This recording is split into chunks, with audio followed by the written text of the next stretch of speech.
Hello, you're very welcome to this edition of the Under Center podcast. I am your host, of course, Daragh, joined this evening by Al and Rian. Boys, how are we? Doing well.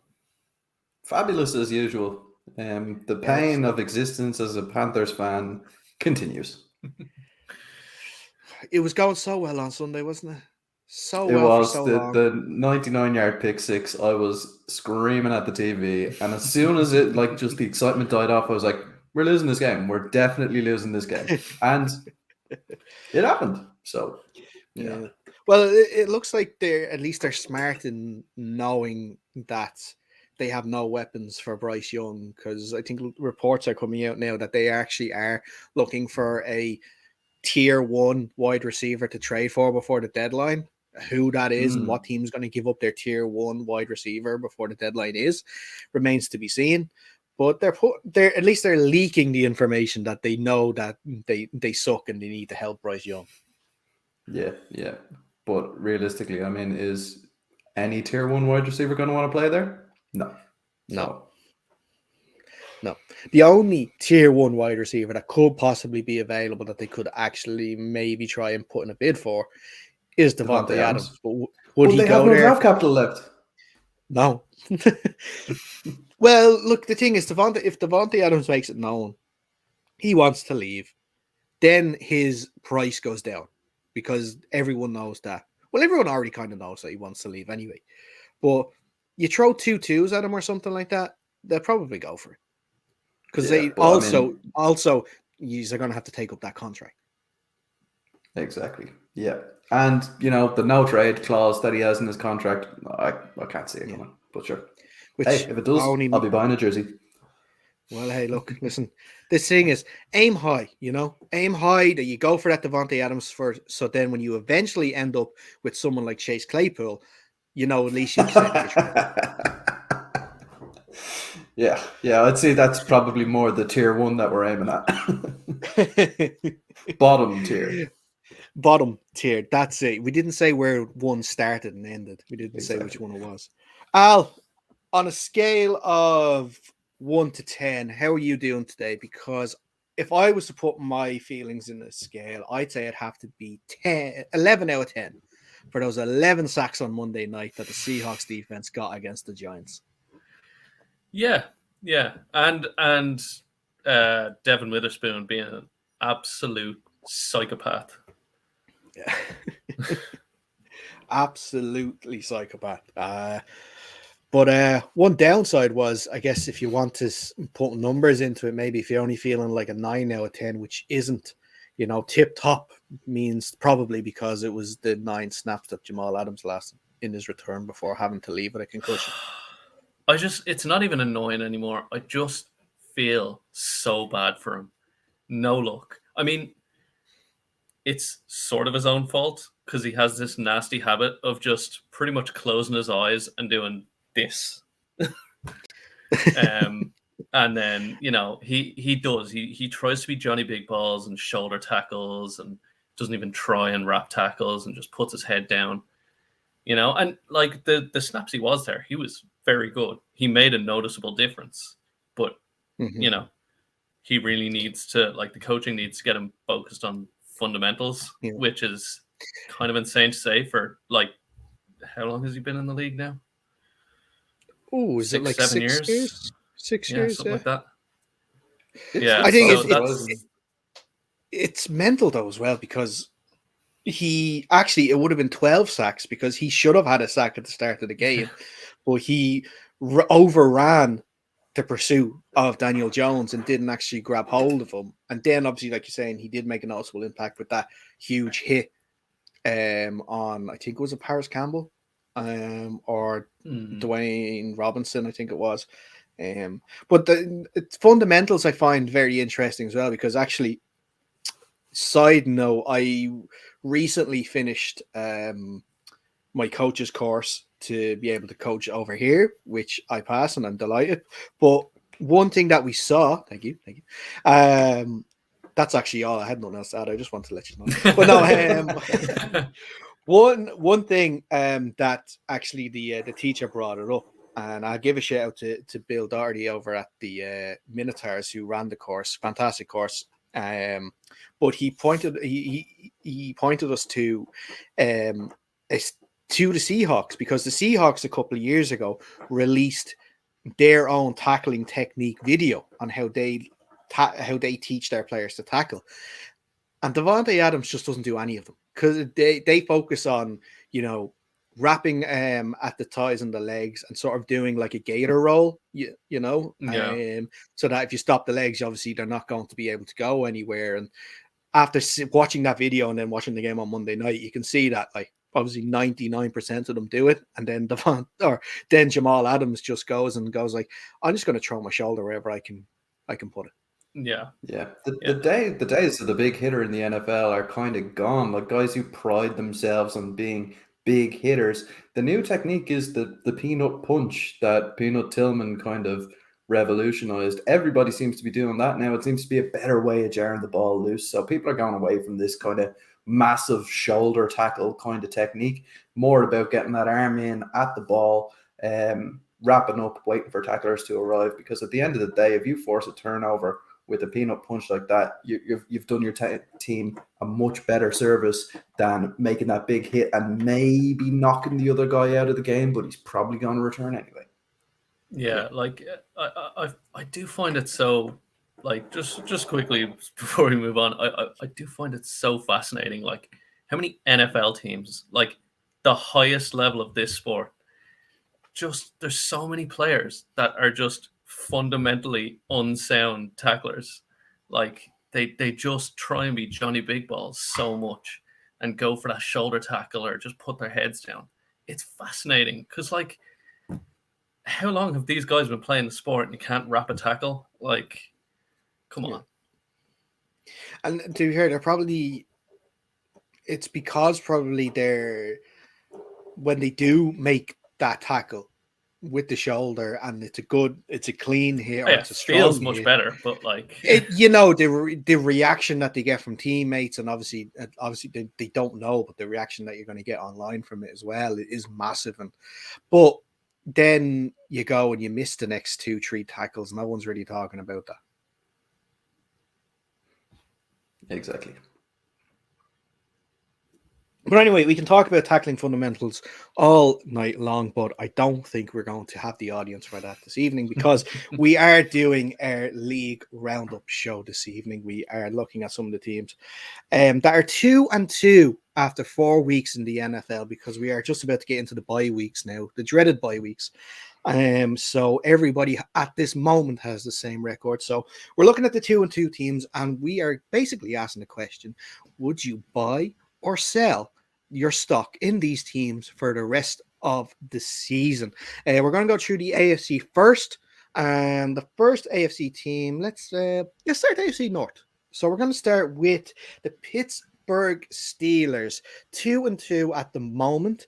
I'll be honest with you, when I was doing the research for this, I was surprised they were actually 2-2. I didn't think they had won 2 games this season, but they have. Last week was a very disappointing loss to the Houston Texans in Houston.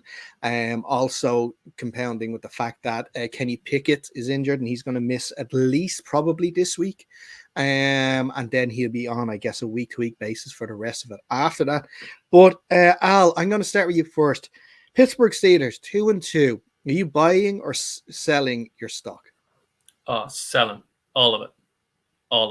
They're a mess. Offensively, that team is a mess. Now they have good players on defense. You know, they're pretty good there. Not perfect, but they're good.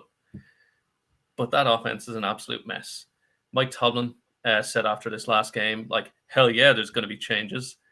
That has to start and end with firing Matt Canada into the sun. Don't move him to a different position. Fire him. And that's just something the Steelers haven't done with coordinators and different coaches. They'll like move them off or whatever. But yeah, they have to get rid of him. He's awful, and he's doing this offense no favors. Yeah, I'd have to agree with Al on this one to a certain extent. I mean, they're kind of a real peaky team, you know. That loss against the 49ers, they looked awful, but then against the Browns, they looked quite good.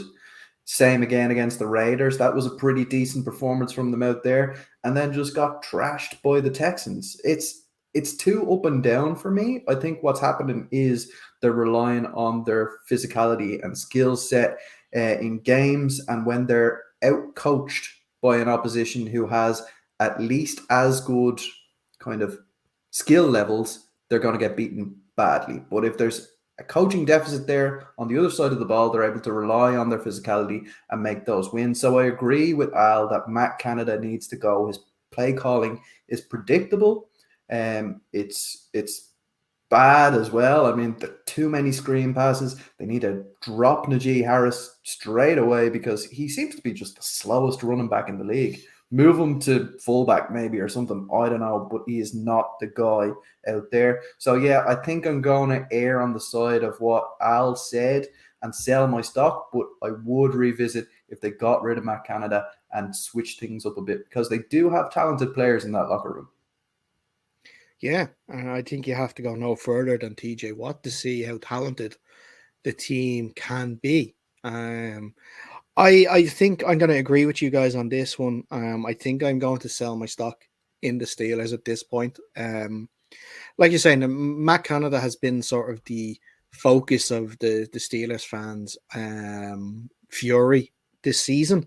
And I don't know if it's because he's known Mike Tomlin or Mike Tomlin's known him so long, or Mike Tomlin is just quite, pig-headed in that sense that like he instead of dismissing him, he's promoting him to being a quarterback's coach and still calling offensive plays. They haven't had a 300-yard passing game, I think, since the end of not last season, the season before. They haven't. They seem to find it so difficult to not just score points, but to get first downs. They are always struggle. They seem to always struggle to just progress the ball up the field, and I would wonder and I would fear for how bad it would get in Pittsburgh if someone like TJ Watt wasn't there, to sort of carry that defense, because if the defense didn't play to the standard that they're playing now, not that they're playing well, but they're playing on a standard good enough to keep the Steelers in games, but they're still losing them. If they were starting to be blowouts and stuff, Tomlin would possibly either have to make a change, or his seat would be starting to get very hot if it's not already. But I think with the likes of Tomlin and Belichick, with like two, long-standing coaches that have been there for so long, it's very hard to kind of put them on the hot seat because of how long they've been there. And you can't just, sack the guy that got you a Super Bowl, or in Belichick's case, 6. So it's kind of difficult in that sense. But yeah, I'm with you guys. I'm going to sell my stock in the Pittsburgh Steelers. The other 2-2 side in the AFC North is the Cleveland Browns. Rian, I'm going to let you start on this one. Are you buying stock in the Cleveland Browns, or are you selling your stock? Again, it's another difficult one. They seem to be a kind of streaky team, like that. The win against the Bengals was excellent. The win against the Titans was excellent. So yeah, but then they stank versus the Ravens, and that's an in-division game. So it's tough to say. I'd like to see more production out of Deshaun Watson, but he doesn't look like he's going to do that. So yeah, I think I'm leaning towards sell again for the Browns. Yeah, I agree. Huh? I'd sell with the Browns. Their defense is good. I mean, that defensive line is, proven to be one of the best in the league at the moment. But it's the offense again, same as the Steelers. Well, not quite to the same extent, but it's inconsistent at best. And Deshaun Watson isn't that guy. Dorian Thompson-Robinson, is that his name? He showed some flashes, but he's a 5th-round rookie, and he looked like it at times. I don't buy this offense at all. It's way too inconsistent for me, so I'm selling. Okay, this was a tough one for me. If they take last week's game out of it, like their defense had been one of the best defenses in the league. I think they allowed the least amounts of first downs in the league before last Sunday. But then again, you have Deshaun Watson, who was medically cleared to play on Sunday, but still decided that he didn't want to. So there's still that sort of issue there. Like that, the Nick Chubb injury as well is massive.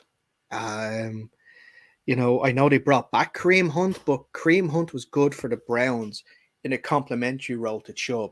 If he's going to be the main workhorse, I don't know if it's going to work because he hasn't had, main workhorse reps since his days in Kansas City.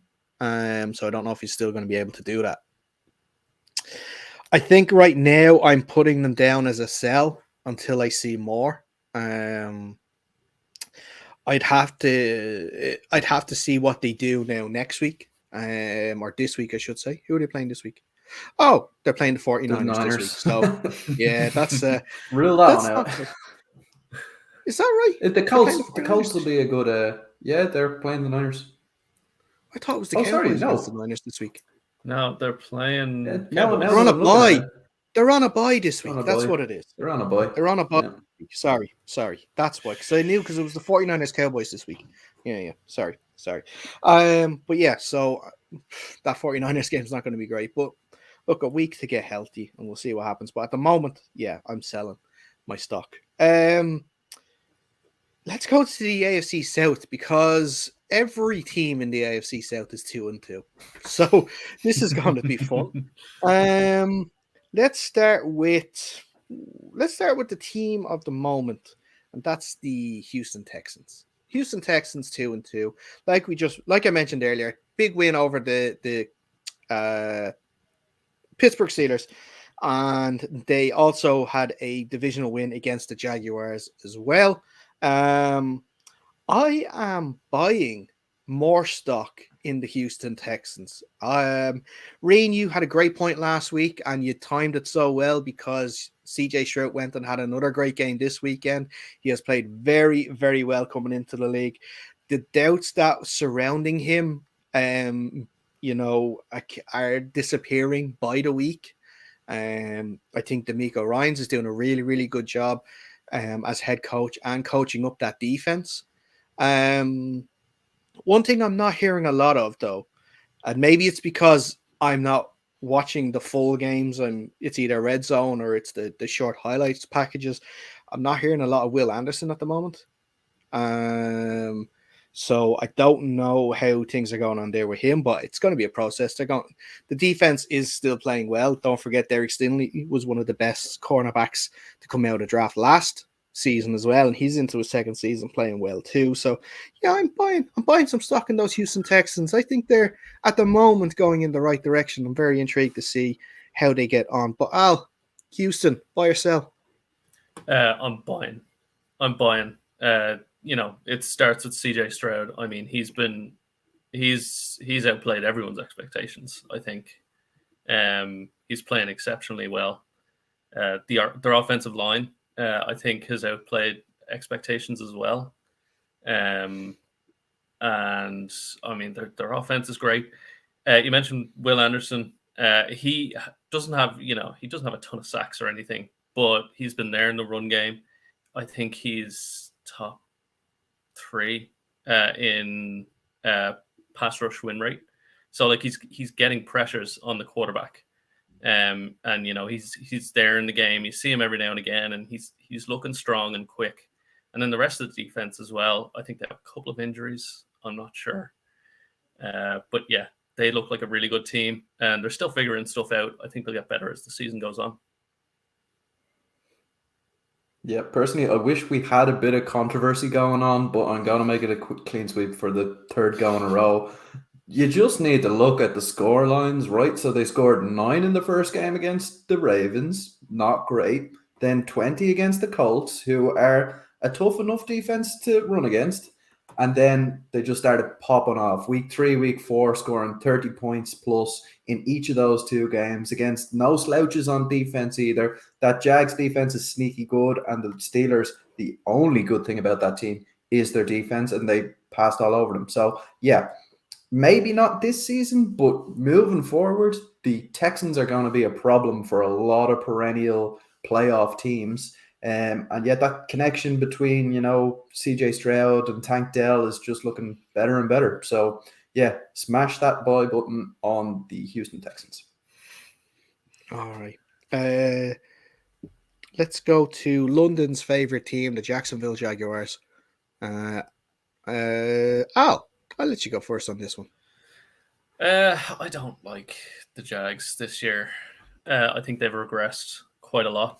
They're coming off a reasonably good win, but that's basically a home game for them. They travel over there every year. They're well used to that. Everything about the team doesn't look the same as it was last year. On paper, they should be well improved. But Trevor Lawrence doesn't look the same. The offensive line doesn't look the same. The defense is just an absolute shell of what they were last year. I'm selling all the way on this team. I don't like them at all. Okay, Al or Rian, sorry. No, I'm gonna go the opposite way. I think they're a team that has traditionally started slowly at the start of the year, and I think they're just doing that again. But that game that they played against the Falcons, they looked really strong. They didn't have to do a whole lot on offense because they jumped out to that big lead at the start of the game, but they managed to do it. And I think this Bills game coming up, second game in London, is going to be a really good test to see how well they're doing. I might hold judgment in terms of buy sell until after that game, but if they can stay close with the Bills, I'd be happy enough with that. And I think they're going to go to the playoffs out of that really tight AFC South division. So yeah, I'm gonna for the moment say buy in the Jaguars, but we'll see after that Bills game. If they get blown out there in Hotspur Stadium, there's going to be trouble. Okay. I am going to agree with first bit of controversy on this. Has been going so smoothly beforehand, but Rian, I'm sticking with you. I'm buying on the Jaguars. I think that they have started slowly, but I think there's too many good players there, and I think they have a really good coach in Doug Peterson that it's going to get the best. I think we're really starting to see Trevor Lawrence now starting to become the player people had hoped he would be in the league. I think he's getting better and better each week. I think that he is going to continue that. Now, it might not be this week. It's going to be a very, very tough game against the Bills, against a very good Bills defense. There's even rumors that Von Miller could be back in time for that game. We'll see. But yeah, I'm staying in the buy section with the Jaguars. They built up credit in what they did last season with the playoff win and everything, and even ran the Chiefs close in that divisional matchup too. I think that in that division, especially, like, you have the Colts and Texans with new QBs. Despite them both having good starts, they are still rookies. They are going to make rookie mistakes. You're going to hear a lot about hitting that rookie wall towards the second half of the season. So the division is definitely there for the taking with the Titans as well. But yeah, I'm gonna stay in the buy column for the Jaguars for the time being. Let's talk about the Colts. Indianapolis Colts 2-2. Rian, I'm going to start with you on this one. Are you buying more stock or are you selling your stock in the Indianapolis Colts? I think the Colts are more of a kind of retirement fund kind of buy. They're those long-term stocks. Anthony Richardson just looks electric, but you can see that he is still raw. He's the only quarterback ever to start his first 3 games with a rushing touchdown in each of them. With not even Cam Newton has done that. RG3 hasn't done that. So that yeah, he's just looking excellent on the ground, and he doesn't look too bad through the air either. Those other two quarterbacks that I just mentioned, they had issues reading defenses in their first couple of years in the league. Anthony Richardson seems to be picking it up quite well. Now, obviously, as I said, still raw, making some mistakes, but he looks like he's going to be a star in this league for a very long time. So if they can build around him, they're going to start looking like playoff contenders and then hopefully Super Bowl contenders at some point in the future. This season, I can't see them going to the playoffs, but I'm still going to say bye because the future looks bright for the Colts. Yeah, I agree with that. I don't have a ton to add to that, to be honest. That pretty much describes my feelings on the Colts at the moment. I think, they're feeling their way through the season. When everything's working there, it works really well. But they have things to add, they have things to figure out as the season goes on. And Anthony Richardson, again, just another guy who's come in and smashed expectations. He was supposed to be the rawest quarterback, not the worst, but the most raw coming into the season, and he looks way ahead of where he should be, or where he was expected to be. So yeah, I'm buying. Little can't think of the word, but they'll get there, I think. Not this year, but soon. Mm-hmm. I liked how you broke it down, Rian, in terms of how you are buying the stock, and I'd agree with you too. I'm buying for the long-term hold. They are the S&P 500 of teams so far, especially in the AFC South. You put your money in there, you let it just let it mature for years and then get the returns at the end of each year. That's what I like with the Colts. They've got a good head coach in Shane Steichen. I think we saw what the mentality of that team is like on Sunday, coming back from 23-0 to getting that game against the Rams into overtime last week. Yes, okay, they didn't win the game in overtime in the end, but they, like you said, they're still a young team. This is the first year of the head coach. It is the first year of what they hope to be their franchise quarterback for years to come. So yeah, we'll see. Jonathan Taylor issue still has to be resolved though. He is available to come off the PUP list now. We'll see if they can. That's happening though. There's rumors that's happening, so we'll see. Yeah, he can still, but whether or not they can sort of either resolve the issues that he continues to play, or just try and even put a Band-Aid over the wound so that he'll play for the rest of this season before moving on. I don't know, but we'll see, because he was very adamant that he would never play for them again. Let's see if that happens, especially because if he refuses to play, I think he will forgo all of his wages for this year, and this year's contract would be null and void, so he'd be stuck there for another year. So you'd have to play. So we'll have to wait and see. The last team in the AFC, sorry, like I said, I'm still buying in case I didn't. Still buying stock in that in case I didn't mention it beforehand. The last team in the AFC South, Tennessee Titans. I guess my turn to go first. Whereas I have bought stock in all the AFC South teams so far, I am selling my stock in the Tennessee Titans. I don't know what it is about this team, but I just don't know how it works. I don't know how they continue to get above 500 in terms of wins per season. The roster looks like it's thrown together. They did whatever they could to get DeAndre Hopkins in the off season. He hasn't really been doing much since he came in. Ryan Tannehill is there as for the moment until they bring in Will Levis. So many teams passed on Will Levis for a reason. I don't know. I don't know what's going to happen with that team, but for me, I don't see it working out for the Titans. And I'm going to sell now before the price gets any lower. Al, what you think? I honestly don't know how to feel about the Titans. This is kind of the first hard one for me, because I mean, they have a good base there. They have talent on that team. I mean, they should be a good team. Not like I don't think they're one of the best in the league, but they're better than they're playing. And I think that does start with Tannehill. I think you have to move on from Tannehill. He was good there for a while. He wasn't good last year, and he has not started off this year particularly good. I think if you're not ready to go with Will Levis, just see what Malik Willis has. Like, but see, they did last year. But that was last year. And they benched him for Josh Dobbs. That was last year. And Josh Dobbs is playing very well.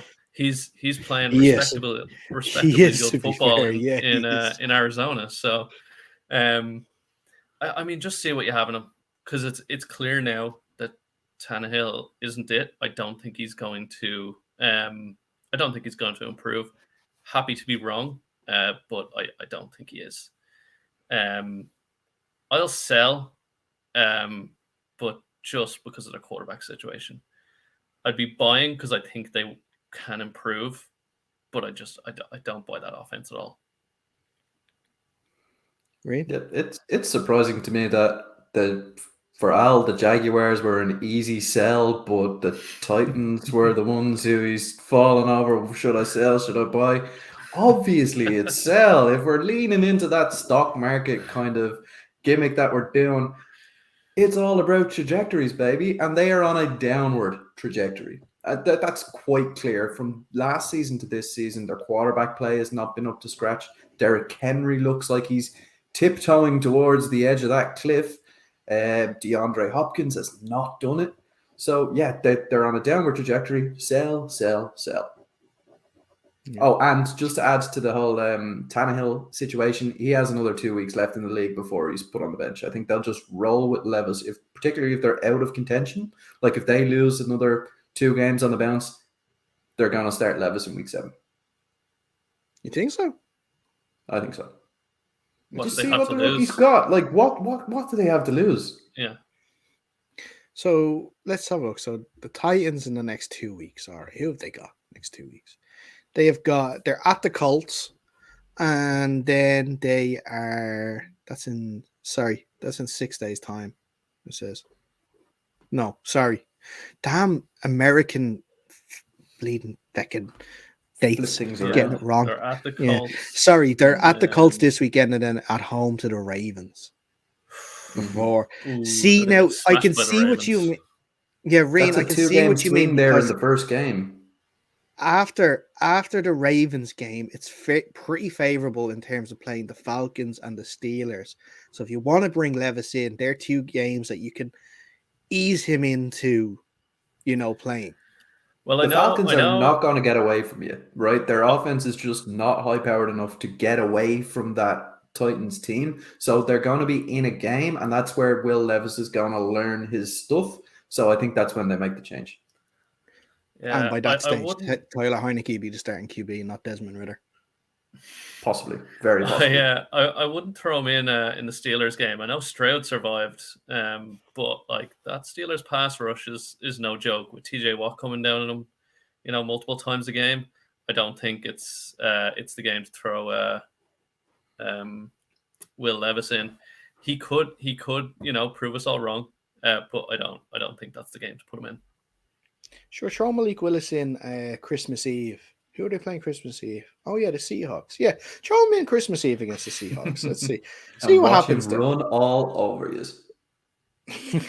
There's one thing that teams are not doing this year, they're not running all over the Seahawks.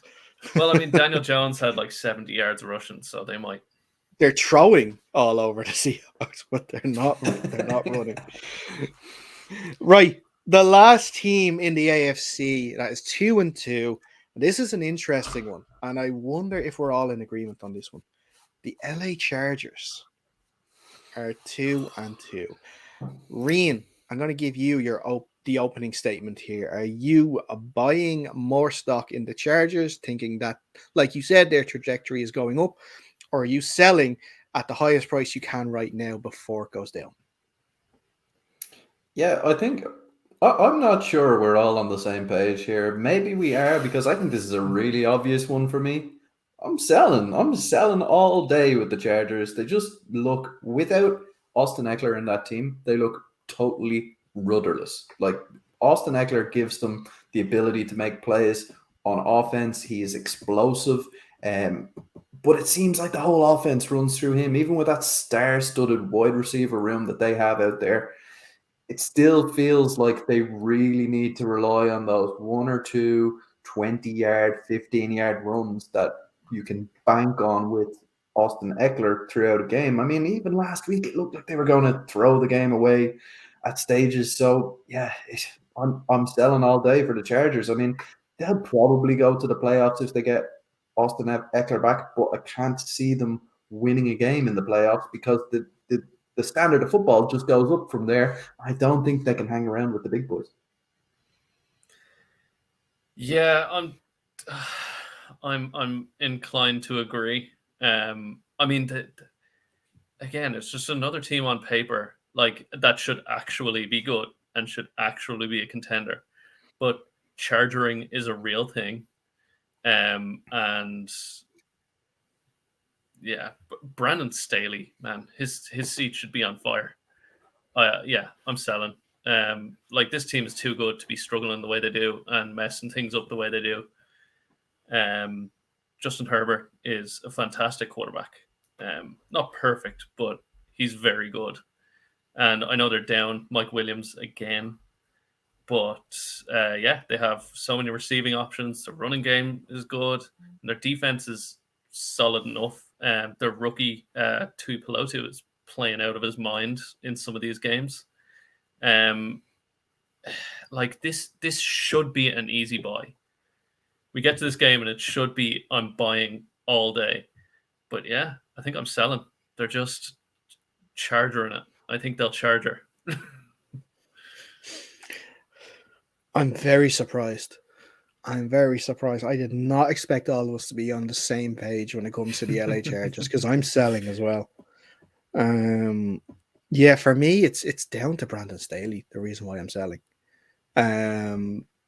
He was meant to be this defensive guru that's going to be absolutely fantastic. He did a great job with the Rams. Like, Al, me and you know more than anyone else how good he was as the DC in with the Rams. And then he gets the job, and then I don't know if, like, having to balance head coaching the offense, the defense, the special teams, but their defense has been trash. They spent so much money firstly on JC Jackson, and now look, he's after having to get traded after being a healthy scratch to start the season. I don't know. I just, like, the one thing that infuriated, and I was furious by it on Sunday as well, is game on the line against the Raiders. He did it again. He went for a 4th down play in his own half in the 4th quarter. It didn't work out. Like, somebody has to grab this lad and tell him, stop with this stupid analytics shit. We are in our own half. It is the 4th quarter. They are 1 score down. We haven't been able to convert a 4th down like this in weeks. We almost lost the game against the Vikings because we did this stupid shit. Stop. It's okay to play conservative sometimes. You were going up against Aiden O'Connell last week, who the Khalil Mack sacked 6 times. I think your defense were able to look after him. But, it's just, I think, Brandon Staley, like I said, his seat is on fire. The Chargers, I guess, like that, the Chargers are doing what the Chargers do. They're always everyone's sweetheart team at the start of the season. They think they're going to do well, but then everyone realizes about 4 to 6 weeks in, oh yes, the Chargers, they don't do anything. They can't do anything right. So yeah, for me, I'm settling on the Chargers, and I think that I'm expecting them not to make the playoffs this year, and if they don't make the playoffs this year, I think that's Brandon Staley out the door. And I think that they'll try and go in a new direction, especially because now they're giving Justin Herbert all that money, that they need to start winning, and they need to start winning now, because they're giving that money to him on the expectation that he can bring them, if not to the Super Bowl, very close to it. And I think with Brandon Staley, I don't think they're going to do that. Let's move on to the NFC. And we're going to talk about we're going to start on the NFC South. Because there's two teams in the NFC South that are 2-2. I'm going to start with, I think it's myself that's going to start with this one, but we're going to do the Atlanta Falcons first. They are 2-2, coming off a loss in London against the Jaguars. I'm selling. Desmond Ridder is your quarterback. Desmond Ridder is not going to be an NFL starting quarterback by the end of the season. The backup is Tyler Heineke. I don't think he's going to. He might win you the odd game, but he's not going to be the one to take you forward. So at least for this season, I am selling on the Falcons. It's all I really need to say about it. I don't think I need to go into much depth. We've seen what's been like on the field, but Al, Atlanta Falcons, buy or sell? Agreed. Sell. Get them out of my face. I thought they were going to be better. Not much better, but I thought they were going to be better than they are. But no. Horrible. I don't have anything to say about them. Horrible team. Sell.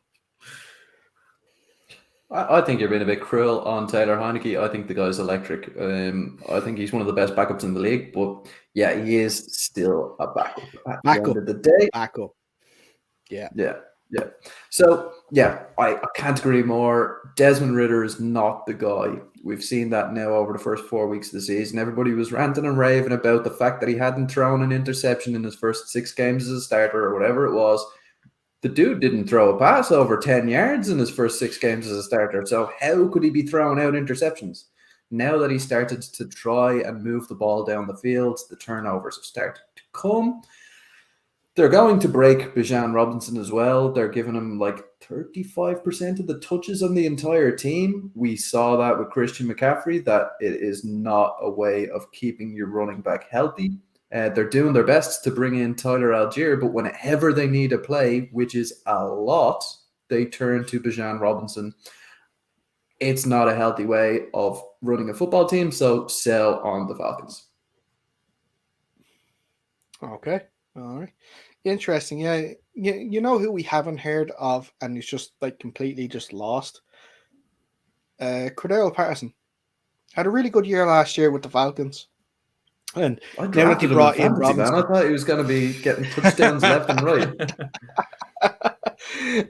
I know Robinson was brought in. He was going to be the lead back. And yeah, I don't know. Cordell Patterson, I thought he was still going to do well because, you know, Arthur Smith comes from the Titans. I mean, the OC there, he was kind of like his Derrick Henry and, you know, but no, it didn't work out.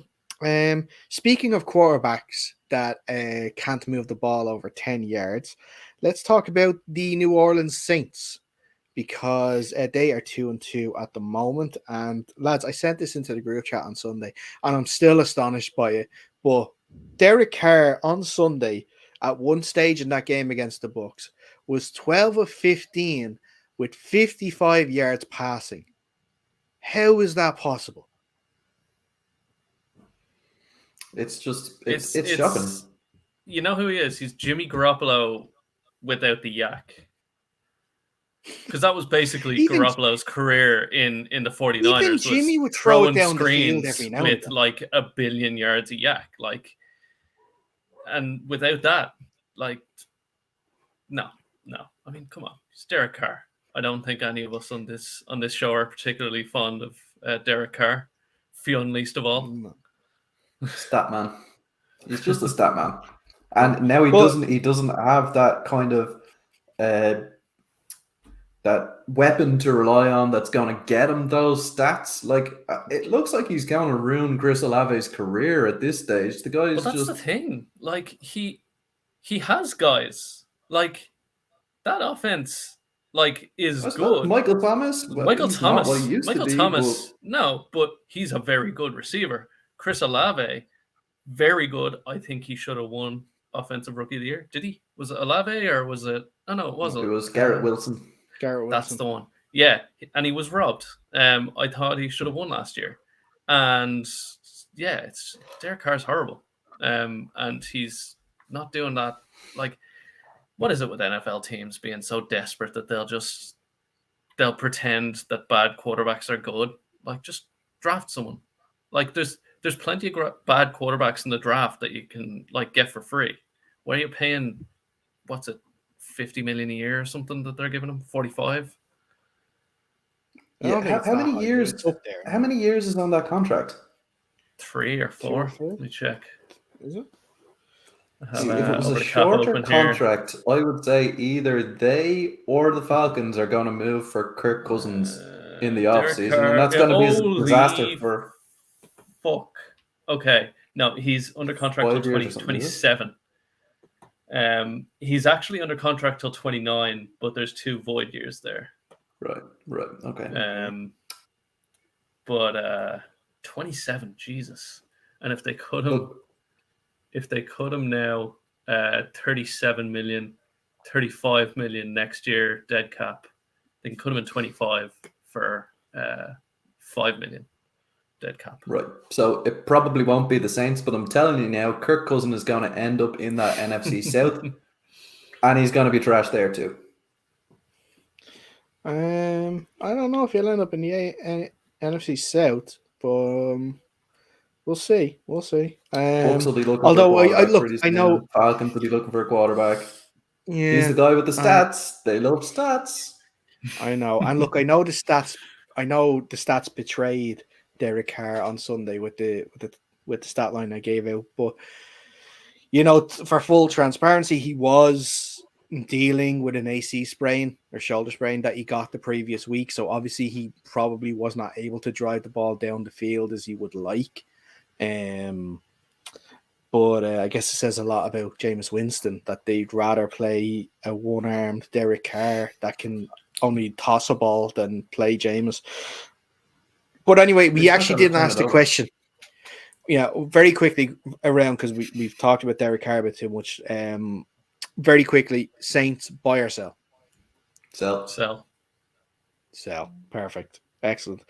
It's weird how we're just all on the same sort of wavelength here with teams that we're not liking and that we are liking. I think I disagreed with his on one.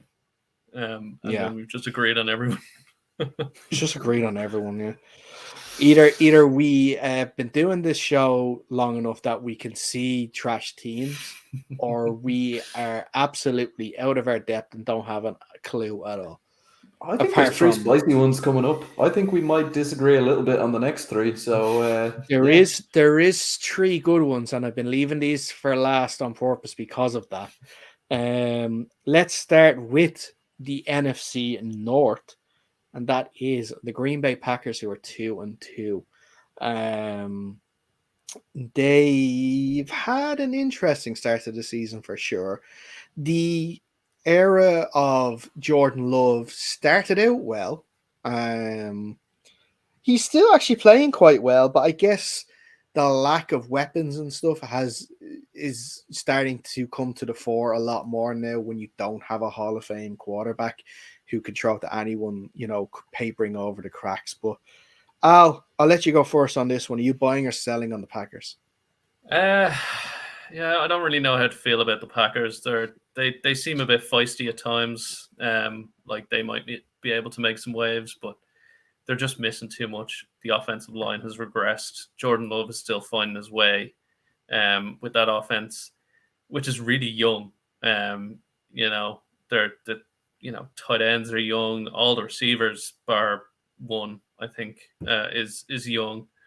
And they have to rely on the run game a bit. I'm selling. I think they could be feisty, but I don't believe that they can be real contenders this year. I'm struggling to think of that old wide receiver in their wide receiver core. I'm pretty sure they're all on rookie contracts. Yeah, that's what I was thinking. They're all on rookie contracts. So, yeah, but for me, I'm the complete opposite of Al. All they need to do is start playing well in the first half of games, because in the second half of games, they look like fucking nailed-on Super Bowl contenders. Massive comebacks left and right. They're just digging themselves a hole at the start of games. And I think that's probably down to play calling at the end of the day. I think LaFleur needs to kind of allow his offensive coordinator to have a bit more say in what's happening at the start of games, because they're looking a little bit sluggish, a little bit predictable in the way they're calling games. They just need to let Jordan Love loose because he looks like he can be that guy. He looks like he can sling the ball around the field and really make plays. So, yeah, I'm going to buy on this team with the caveat that they need to start producing early in games instead of letting themselves get into a 21-point hole and try and dig their way out of it. Okay. Yeah, I guess for me at the moment, I am selling on the Packers. Just until I see more. They've beaten a very poor Chicago side that they basically own. Or well, Aaron Rodgers owns them, but I guess he's leasing them to the Green Bay Packers for the time being while he's in New York. They've beaten a poor New Orleans side where they were 17-0 down, like you said, Rian, and came back and had admittedly a very, very good comeback win against a troublesome New Orleans defense. But they went to Atlanta and they threw that game away. And then they were dominated last Thursday by the Detroit Lions as well. Last week. I need to see more before I'm willing to put any more of my money into their stock. I think I need to see a bit more from Justin Love. Justin Love? Where am I getting Justin Love from? Sorry. Jordan Love. He's Justin Love. Justin Love. He's Justin Love. That's all he is. But yeah, I'm gonna have to wait until I see a little bit more from Jordan Love. I want to see a bit more from that defense. The big issue as well is probably their best O-lineman, David Bakhtiari's gone on IR, and the wording coming out of the team is not great in terms of they're letting him go and talk to his family about what he wants to do. It sounds as if it could be a career-ending injury that he has, because he has struggled with injuries now for the last couple of years, so we might be seeing the end of David Bakhtiari in the league, and if this is the way he goes out, it is very sad because he has had a really, really good career. But yeah, just for the time being, I think I just need to see a little more before I'm going to buy on the Packers. 2 teams left. Let's go to the NFC East. Washington Commanders, 2-2. Going up against the Chicago Bears on the Thursday Night Football this week. I'm buying on the Commanders. One of the main reasons why I'm buying on the Commanders is Eric Bieniemy. I think he is the head coach in waiting, and I think if he is, he's done a really good job with the offense this year.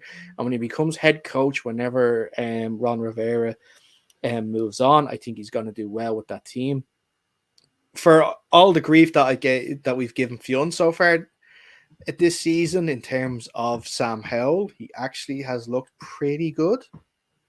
Eric Bieniemy's been doing really good things with him. The defense it's all right. It's, middle of the road. It could be better. Chase Young is getting back into the swing of things. They say give him another 2 games before he's probably back to full match fitness, and him and Deron Payne and who are the other ones? Sorry. Who are the other ones on that D line? Is it Montez Sweat as well? Is Montez Sweat? Is it Jonathan Allen? Is he with Jonathan Allen? That's one. Yeah, that's the one. They're the ones that I was thinking of. Thank you very much. Yeah, and I think I'm gonna buy on the Commanders. I think this is a good time to buy some stock in the Commanders because I think they are going to move up. And I forgot one of the most obvious things as well why I'm going to buy stock in the Commanders. New ownership. New ownership is a big reason. So hopefully they are actual proper owners that are going to do the best for the team as well. Al, Washington Commanders, buy or sell? Yeah, I mean they're a bit spotty. But they have too much talent, I think, on that team. Like, it's not complete, but they have a lot of talent on that team. When Sam Howell's plays really well, that offensive line is playing a bit better. It moves everything along. Jan Dotson, I can see Reed making faces at the offensive line. I know they're kind of terrible, but when they're playing well. How do you define better? Like, it's just awful. Well, when they're not a complete shit heap, giving up sacks every 5 seconds, like, the offense can actually be functional and do things. Well, they are actually able to run the ball this year, so the line must be doing something right. I'm not sure you could even categorize it as able to run the ball. Like, what are their rushing stats like? Well, they're not brilliant. Against the Eagles, here you go. Brian Robinson, 14 carries for 45 yards. That's nothing.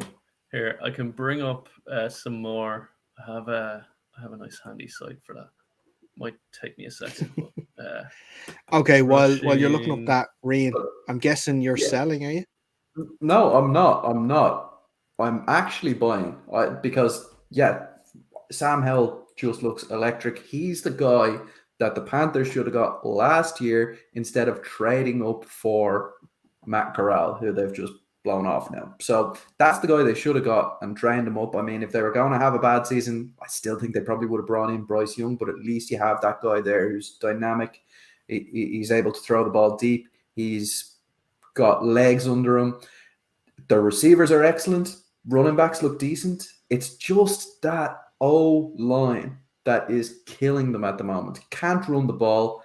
Can't stop any of the defenses that they've come up against in terms of pass rush. They're averaging 6 sacks allowed per game, which is just bonkers over 4 games. That's just insane. So they need to get better there and maybe shore up on their defensive backs because they're getting burnt in the pass game. But other than that, they are a very strong team, and I can see them winning games often this season. Yeah. What they need to do is tank for Olu Fashanu. He's the best college tackle right now. Apparently, right. I don't watch college football, so they are 9th in the league. At 4.6 yards per carry. So, not bad. And what about yards per game? Do you have that stat? Yards per game. I do. Let me grab that for you. Rushing. Well, if they're doing yards per game. If it's yards per carry is effective, then maybe they should be running the ball more if they're getting 4 yards a run. Obviously, they're not doing it enough. 17th, 106.5. So a big drop off there. That's still decent numbers. There's Miami at 1 with 176.8 yards a game. Well, I mean, the Broncos game helps, didn't it?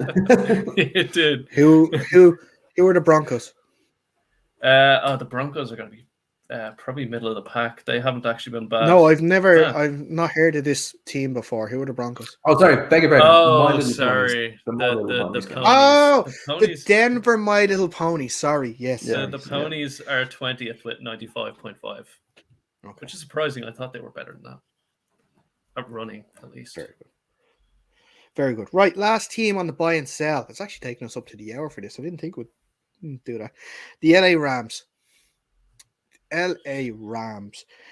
I'm buying on the LA Rams with a caveat that Matt Stafford has to stay healthy. If Matt Stafford stays healthy, I'm buying on the Rams. Not to be Super Bowl contenders, not to win the division. Maybe they could get the last wild card spot. They found a gem in the I can never get his name right. Is it Poku Nakua? There it is. Yeah, Puka Nakua, yeah. Puka Nakua. They found a gem in him. They still have Cooper Kupp to come back. Despite the defense being Aaron Donald and 10 guys, the 10 guys are actually stepping up to the plate a bit. They are actually defending well as a team. Raheem Morris is doing a very good job there. But yeah, like I said, I'm buying the Rams if Stafford stays healthy. And Stafford did hurt himself in the Colts game. So it's that time of year now with Matt Stafford where he starts getting hit and then the injuries mount up and it gets worse and it gets worse and worse. And before you know, he's out for the rest of the year. So if that happens, I'm selling my stock as soon as I hear the words Matt Stafford on IR. But until then, I'm buying. Rian, what about you? They're a really chaotic team, and I'm not sure I'm the biggest fan of chaos. They do have a lot of studs out there. I really like Puka Nacua. He's done my fantasy team wonders. Finally got that touchdown as well under his belt. So, yeah, he's gone from strength to strength. And as you said, Matt Stafford has looked very, very good in that offense. And if they can keep him healthy, behind a questionable O line, that they're going to win games throughout the season. So I think I'm going to err towards bye just for the upside that they have, but the amount of chaos in that team with their performances over the first 4 weeks, it worries me a little bit. You're a Panthers fan. You should love chaos, though. Oh no, there's no chaos involved there. That's just pure shit all of the time. It's very, very predictable. I love it. Yeah, I agree. I'm buying. I mean, you have Cooper Kupp coming back. I think this coming week. The offense is like, when it's looking good, it is one of the best in the league somehow.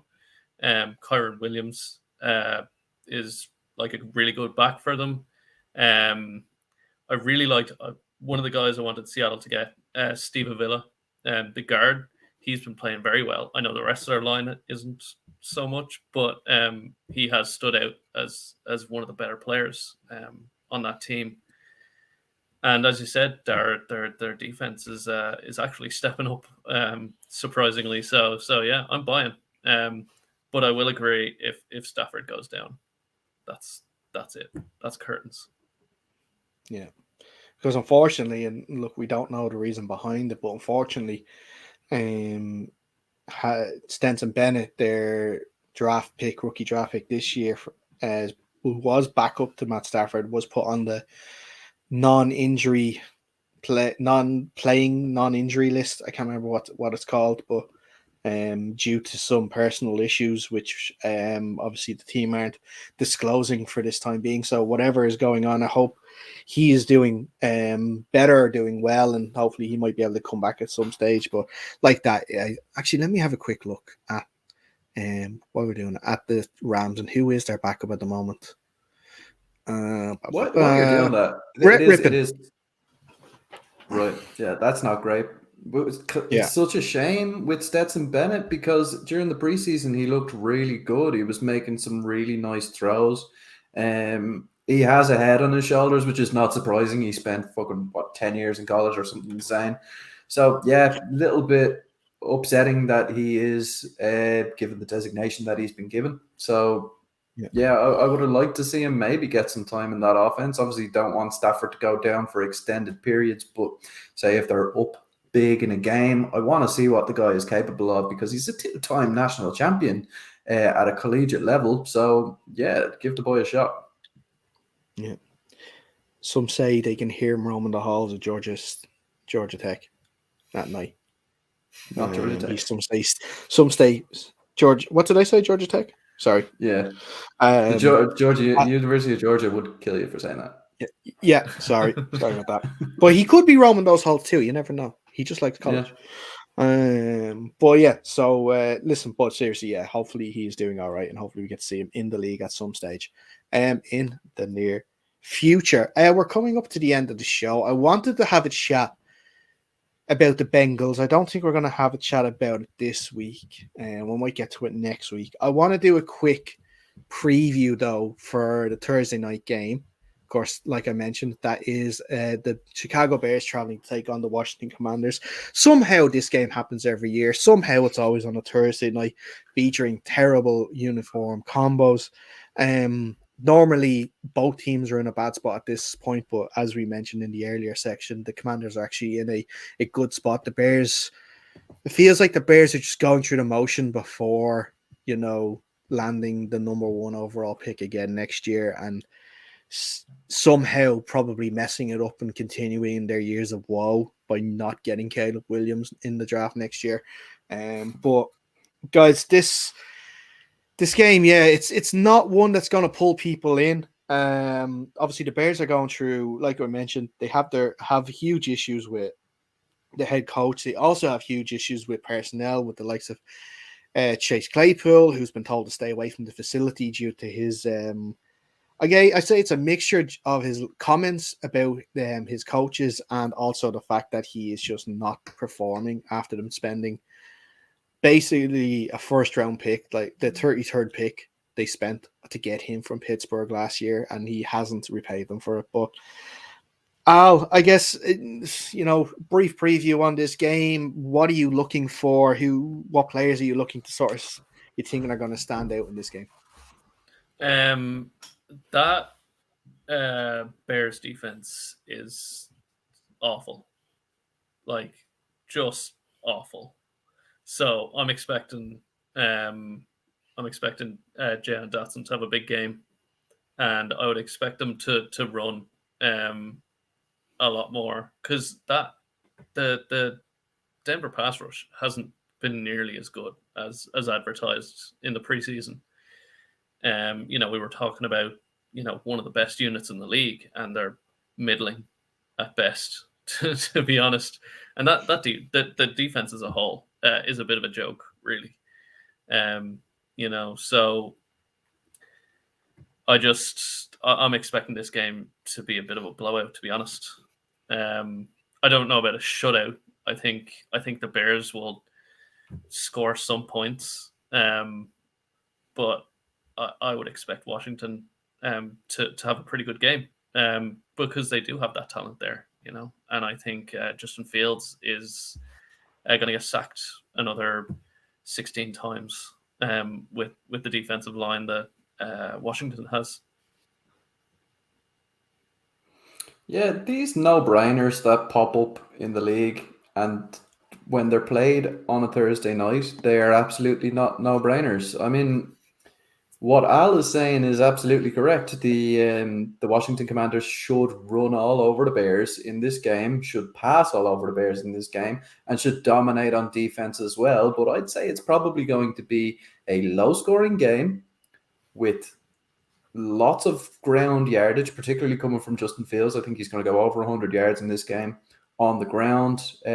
Expect Brian Robinson to probably carry the ball 30 times in this game. And it's probably going to finish somewhere around like 17-16 or 18-20, that kind of scoreline. It's just one of those games. I mean, it's one that the Commanders, I think, just need to get through. It'll give them confidence moving into next week. It's like a mini bye for them. So once they get through this one, they can start looking forward to the next one.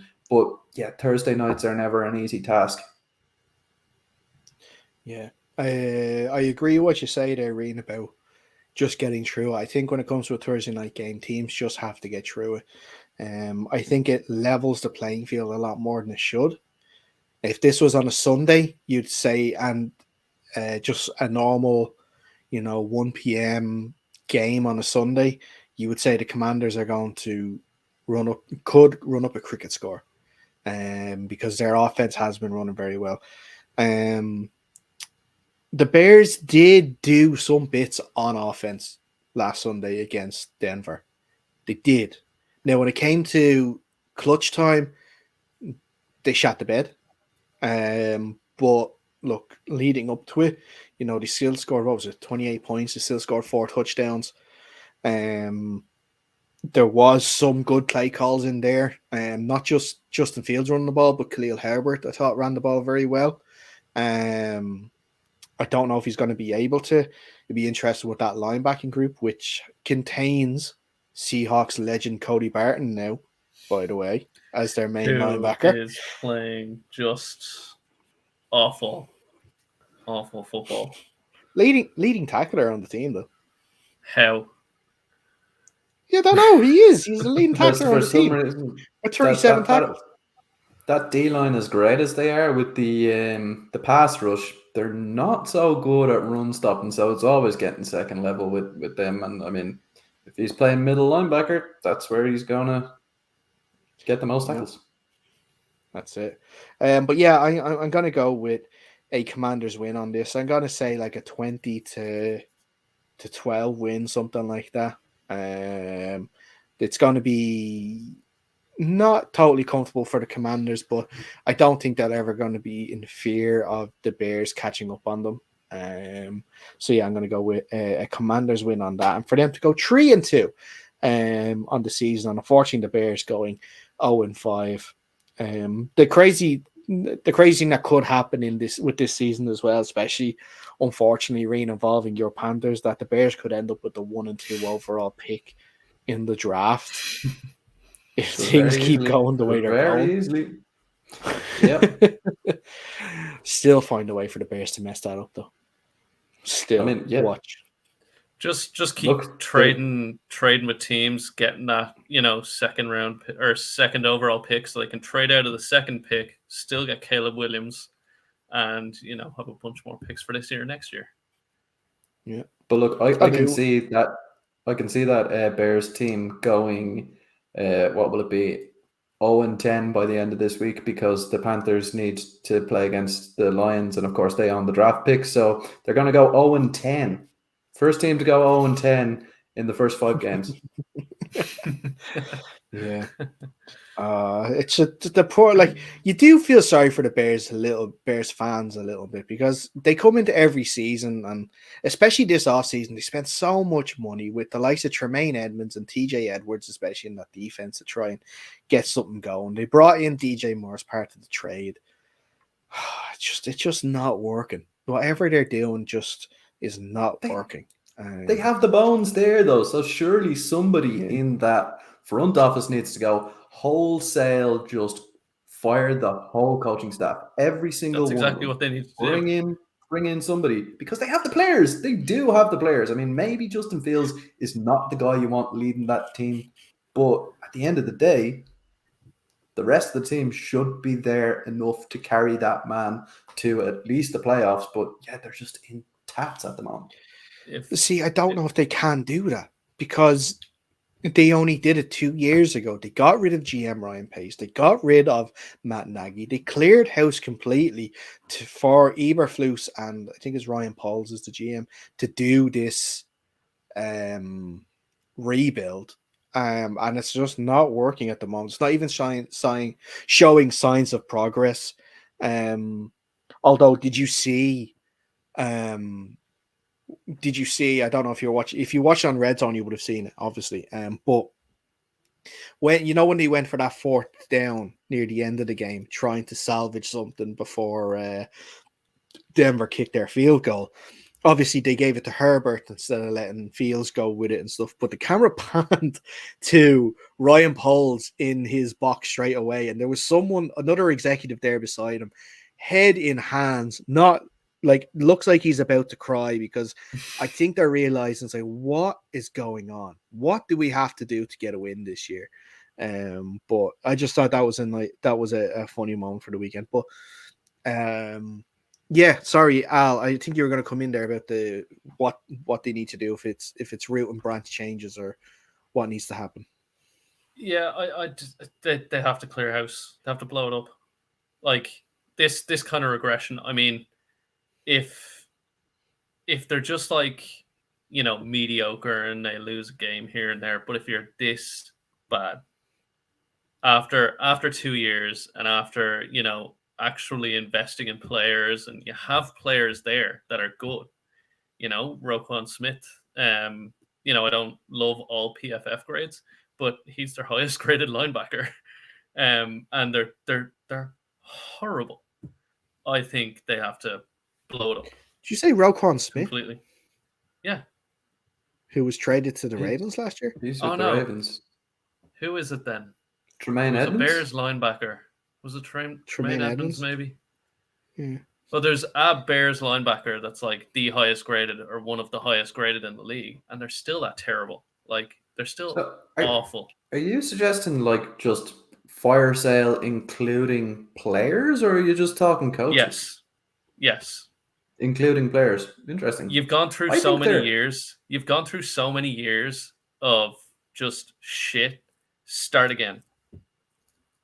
The players together aren't doing it. The coaching isn't doing it. GM isn't doing it. The scouting department isn't doing it. Fire sale. Start off this putrid. Sell it all. I just think they're a coaching staff and a talismanic figure at quarterback away from having a good culture and generating a winning culture. Because at the moment, the good players are playing like shit because of, I believe, the coaching staff and the way they're like coaching them, basically. But they also don't have any hope with the fact that they have Justin Fields there, a quarterback. He's already got this name in the league as being a boom. So there's nothing to play for. But they get Caleb Williams. They get new head coach.